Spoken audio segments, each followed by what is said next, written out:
السلام علیکم ورحمۃ اللہ وبرکاتہ۔ انشاءاللہ آج ہم جو سیکھیں گے سبق نمبر 2 الدرس الثانی، سبق نمبر 2، اور جو ہم اس میں پڑھنے والے ہیں وہ ہے ذالک۔ جیسے کہ ہم نے پڑھا تھا ھذا کا مطلب ہوتا ہے یہ، یعنی اشارہ کر کے یہ۔ اب ذالک کا مطلب اشارہ کر کے وہ۔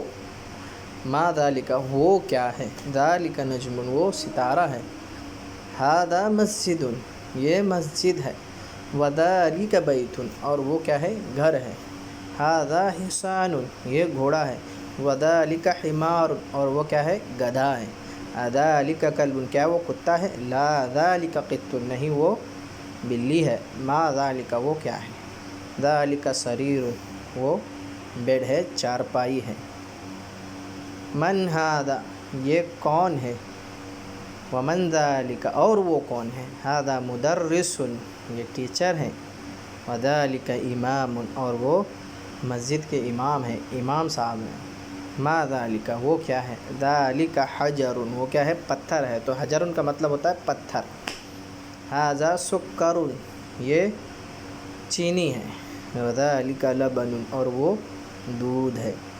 تمرین مشق، اقرأ واکتب پڑھیں اور لکھیں، ھذا سکر یہ چینی ہے، وذالک لبن اور وہ دودھ ہے، من ذالک وہ کون ہے، ذالک امام وہ امام ہے، اذالک قط کیا وہ بلی ہے، لا ذالک کلب نہیں وہ کتا ہے، ما ھذا یہ کیا ہے، ھذا حجر یہ پتھر ہے۔